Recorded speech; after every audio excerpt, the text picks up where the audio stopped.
بسم اللہ الرحمن الرحیم الحمد للہ رب العالمین والصلاة والسلام علی اشرف الخلائق اجمعین اما بعد فقد من مات ولم يعرف امام زمانه مات میتة جاہلیہ۔ ناظرین کرام، جس حدیث کی میں نے تلاوت کی، بہت ہی مشہور حدیث، زبان زد و عام پر آپ نے سنی ہوگی، اکثر ذاکرین سے سنا ہوگا اس حدیث کو کہ ہر وہ شخص کہ جو اپنے زمانے کے امام کو بنا پہچانے اس دنیا سے چلا جائے تو اس کی موت جاہلیت کی موت ہے۔ ہاں عزیزوں، ناظرین کرام، ہمارا آج کی گفتگو کا موضوع ہے، عنوان ہے امام زمانہ عجل اللہ تعالی فرجہ الشریف اور ان کی غیبت میں ہماری ذمہ داریاں۔ ظاہر ہے اس گفتگو کو شروع کرنے سے پہلے ہم یہ جان لیں کہ کسی بھی ذمہ داری کو جاننے کے لیے ہمیں ضروری ہے کہ ہم اس کی معرفت حاصل کریں۔ مثلاً زمانہ غیبت میں ہماری ذمہ داری کیا ہے، امام کو لے کے ہماری ذمہ داری کیا ہے، معاشرے کو لے کے ہماری ذمہ داری کیا ہے۔ ضروری ہے کہ ان سے پہلے ہم معاشرے کو جانیں، ضروری ہے کہ ہم سماج کو جانیں، ضروری ہے کہ ہم امام کی معرفت حاصل کریں۔ جب امام کی معرفت حاصل کر لیں گے، ان کی عظمت کا اندازہ ہمیں ہو جائے گا، تب کہیں جا کے ہم امام زمانہ کے مشتاق ہوں گے اور ہمیں اپنی ذمہ داریوں کا احساس ہوگا کہ ہم کس عظیم شخصیت کے ماننے والے ہیں۔ اور جب ہمیں یہ اندازہ ہو جائے گا کہ جس عظیم شخصیت، جس عظیم خاندان کے ہم ماننے والے ہیں، تو ہمیں اپنے نفس کا جائزہ لینے کی بھی جستجو پیدا ہو جائے گی کہ اگر ہماری نسبت اس خاندان سے ہے، ان شخصیات سے ہے کہ جس پر ملائکہ اور اللہ بھی فخر و مباحت کرتے ہیں، تو ہم اپنے آپ کو بھی اسی طریقے سے آمادہ کریں گے۔ تو اگر ہم امام کے حوالے سے دیکھنا چاہیں کہ امام کون ہیں، 12 امام کو لے کے ہماری ذمہ داریاں کیا ہیں، تو سب سے پہلے ہمیں ضروری ہے کہ ہم جانیں کہ امام ہیں کون، امام کی عظمت کیا ہے، امام کے بارے میں کس طرح کی احادیث ہمارے درمیان آئی، اور ہم ہر نماز کے بعد اپنے عادت کے طور پر جس طرح سے ہم نماز پڑھتے ہیں تو اس کے بعد ہم کہتے ہیں یا صاحب الزمان یا ابن الحسن العسکری عجل علی ظہورک، کہ اے صاحب زمان، اے ابن حسن عسکری، آپ اپنے ظہور میں جلدی فرمائیے۔ لیکن کیا واقعی ہم جب امام سے کہتے ہیں تو ہمارے اندر وہ تڑپ ہوتی ہے کہ ہم امام کو اس طرح سے پکاریں؟ کیا واقعی ہم امام کو اس طرح سے چاہتے ہیں جس طرح سے امام ہمیں چاہتے ہیں، یا جس طرح سے امام کو چاہنا چاہیے، ان سے محبت کرنی چاہیے، انہیں یاد کرنا چاہیے؟ ہمیں اپنے نفس کا جائزہ لینا ہوگا۔ ہم 12 امام کے سپاہی بننے کی دعا کرتے ہیں، ہم ان کے منتظرین میں اپنے آپ کو شمار کرتے ہیں، لیکن کیا انتظار بنا کسی کارروائی کے ہوا کرتا ہے؟ کہ ہم انتظار کریں مہمان کا، تو ہم انتظار کریں لیکن گھر میں اس کے کھانے پینے کا انتظام نہ کریں، مہمان کا ہم انتظار کرتے رہیں لیکن گھر میں صاف صفائی ہم نہ کریں۔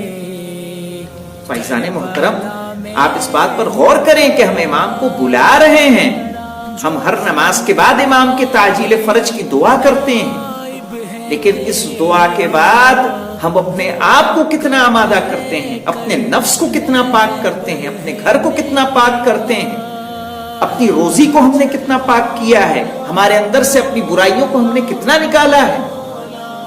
اگر ہم نے یہ نہیں کیا تو ہم حق ادا نہیں کر سکتے امام کا، یا امام کو جس طرح سے چاہنا چاہیے ہم نہیں چاہ سکتے. مگر امام کو واقعی اگر ہم سچے دل سے چاہیں تو ایسا نہیں ہے کہ امام ہماری آواز پر لبیک نہیں کہیں گے، بلکہ نہیں، ضرور کہیں گے. ہمیں اس طریقے سے اپنے آپ کو آمادہ کرنا ہے، اپنے نفس کی تربیت کرنی ہے. اس کی نفس کی تربیت کے لیے ظاہر ہے کچھ اصول ہے جس کی ہمیں پابندی کرنی ہے. اور یہ ایک ایپیسوڈ میں تو میں آپ کو نہیں بتا سکتا کہ کس طرح سے ہم اپنے آپ کو آمادہ کرتے رہیں، لیکن ہم اس کے کچھ پہلوؤں کی طرف آپ کے توجہ میں ضرور دلاؤں گا کہ معرفت امام کی کیوں ضروری ہے. اور ایک واقعہ آپ کے گوش گزار کر دوں کہ 10ویں امام علی نقی علیہ السلام، اللہم صلی علی محمد و علی محمد، کہ جب وہ مدینے سے سامرہ بلا لیے گئے تو اس کے بعد ابو ہاشم جو امام کے صحابیوں میں سے امام سے عرض گزار ہیں کہ مولا پہلے میں آپ کی روزانہ زیارت کر لیتا تھا اور دل یہی چاہتا ہے کہ آپ کی میں روزانہ زیارت کر سکوں. تو امام نے کہا کہ آخر زیارت میں کیا چیز مانے ہیں، آپ ہماری زیارت کیوں نہیں کر سکتے، وجہ کیا ہے؟ اگر آپ چاہتے ہیں تو زیارت کیجئے، آئیے. تو ابو ہاشم نے کہا مولا میرا قیام بغداد میں اور آپ سامرہ میں، اور اس کی مسافت اتنی ہے کہ میں روزانہ آپ کے پاس آ نہیں سکتا. امام نے ان سے جانے کیا کہا؟ امام نے یہ نہیں کہا ٹھیک ہے کوئی مسئلہ نہیں آپ جمعرات آئیے گا، نہیں.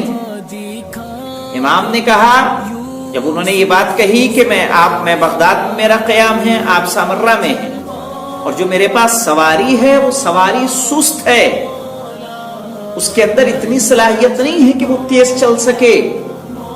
امام نے کہا جاؤ تمہاری سواری تیز ہو جائے گی.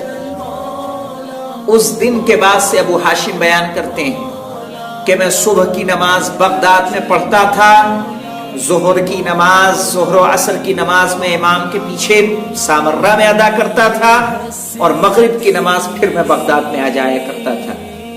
یعنی اس سے ہمیں سبق یہ ملتا ہے کہ اگر ہم امام کو سچے دل سے چاہیں گے تو کوئی اگر مشکل ہمارے درمیان آ رہی ہے تو اس مشکل کو بھی امام دور فرمائیں گے انشاءاللہ، اور ہم امام سے ملاقات کر سکیں.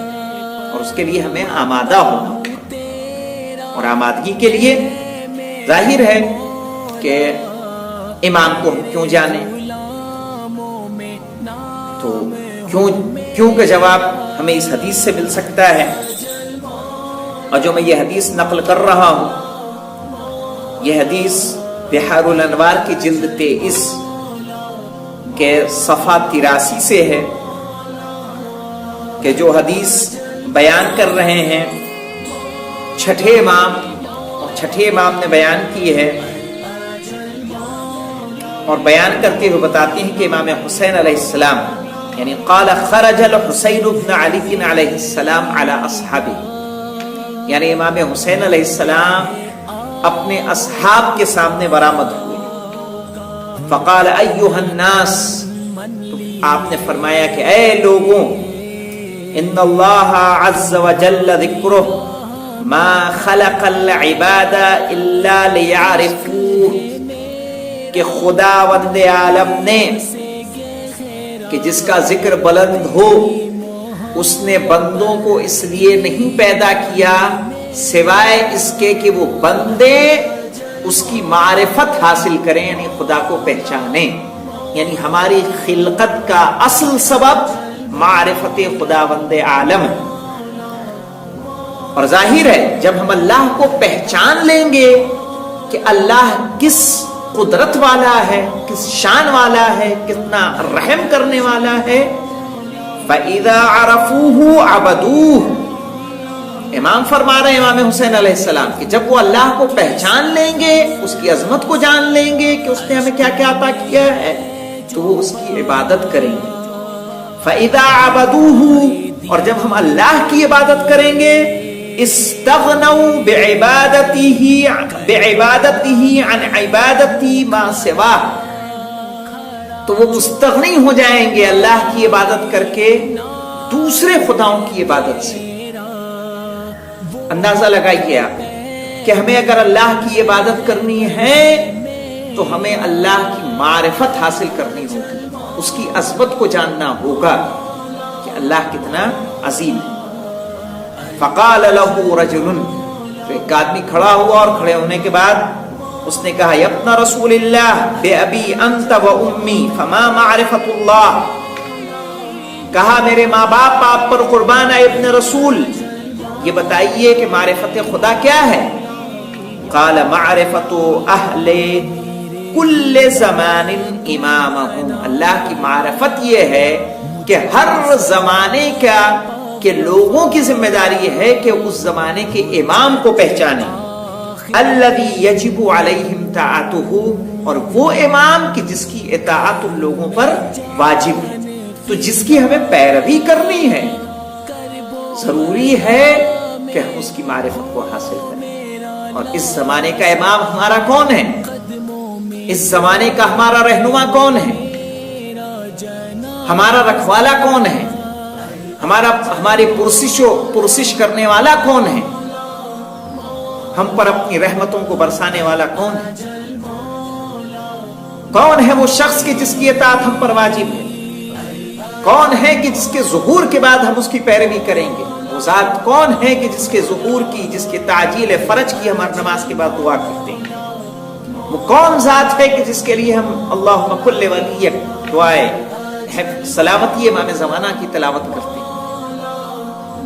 تو ہمیں پہلے اس کی معرفت حاصل کرنا ہے۔ جب ہم معرفت حاصل کر لیں گے تب جا کے ہم امام کی اطاعت کر سکیں گے، کیونکہ اگر امام کی اطاعت نہیں کریں گے، امام کی اطاعت نہیں کریں گے تو ہمیں کامیابی حاصل ہونے والی نہیں۔ اور اس کے علاوہ اسی امام کی اطاعت کرنی، ہمارے زمانے کے امام کی اطاعت کرنی، ہمیں ان کی معرفت حاصل کرنی ہے۔ 11ویں امام، اگر آپ نے اصحاب جو نواب اربع ہیں اگر ان کے نام سنے ہوں، یقیناً سنے ہوں گے، پھر بھی میں ایک مرتبہ دہرا دیتا ہوں کہ عثمان بن سعید، پھر انہی کے بیٹے ہیں محمد بن عثمان، حسین بن روح اور علی بن محمد سمری، یہ 4 نواب ہیں جو غیبت صغرا میں امام کے رابط رہیں لوگوں سے، امام کے نائب خاص رہے ہیں جن کو امام نے معین کیا۔ ان کے دوسرے نائب جو ہیں محمد بن عثمان العمری، یہ روایت کرتے ہیں اپنے والد سے، اپنے والد یعنی عثمان بن سعید، اور انہوں نے روایت کی ابو محمد الحسن ابن علی یعنی 11ویں امام حسن عسکری علیہ السلام سے، اور انہوں نے اپنے آبا سے روایت نقل کی۔ وہ روایت ہے کہ ان الارض لا تخلو من حجت للہ علی خلقہ، کہا کسی بھی حالت میں کوئی بھی زمین حجت خدا سے خالی نہیں رہتی۔ وَأَنَّ مَنْ مَاتَ وَلَمْ يَعْرِفْ امام زمانے، اور جب کوئی زمین حجت خدا سے خالی نہیں ہوتی تو اگر کوئی شخص اس دنیا سے چلا جائے اور جانے کے بعد وہ اپنے زمانے کے امام کو نہ پہچانے، مَاتَ مِيتَةً جاہلیہ، تو اس کی موت جہالت کی موت ہوتی ہے۔ فقال، اور اس کے بعد آپ نے فرمایا ان ھذا حق، آپ نے اتنی حدیث سنی ہے، ان ھذا حق، اور یہ جو میں کہہ رہا ہوں یہ حق ہے۔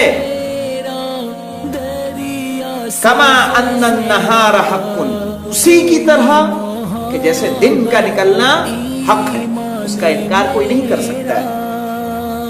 فقیل یا ابن رسول اللہ فمن الحجۃ والامام بعدک، اے فرزند رسول، 11ویں امام کی روایت میں نقل کر رہا ہوں کہ اے فرزند رسول، یہ بتائیے کہ آپ کے بعد کون حجت ہے، آپ کے بعد امام کون ہے؟ فقال ابنی محمد، آپ نے فرمایا کہ میرا بیٹا محمد، والامام والحجت بعدی، کہ میرا بیٹا محمد وہ میرے بعد امام ہوگا اور وہ حجت خدا ہوگا. فمن مات ولم يعرف، تو جو مر جائے اور اسے نہ پہچانے، مات میتۃ جاہلیہ، تو اس کی موت جہالت کی موت ہوگی. جو میں نے روایت نقل کی یہ وسائل الشیعہ جلد 16 صفحہ 246 سے روایت نقل کر رہا ہوں. تو آپ یہ سوچیں کہ 11ویں امام فرما رہے ہیں کہ ہم اپنے زمانے کے امام کو نہ پہچانے تو ہماری موت جاہلیت کی موت ہوگی. اور یہ بات میں پہلے کہہ چکا ہوں کہ ہمیں کسی کی اطاعت کے لیے ضروری ہے کہ ہم اپنے امام کی معرفت حاصل کریں. میں سمجھتا ہوں کہ جو میں بات پہنچانا چاہتا ہوں آپ تک پہنچ گئی ہوگی. انشاءاللہ یہ گفتگو اور طویل ہے، اس کے بعد میں آپ کو جو باقی احادیث امام کے حوالے سے وارد ہوئی ہیں وہ انشاءاللہ آپ کے کچھ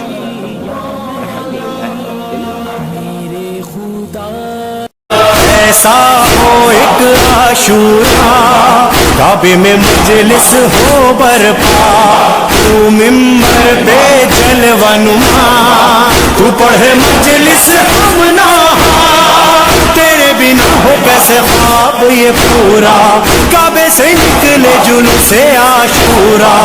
اے ابن سارلہ جانشین خدا، وارث الائمہ،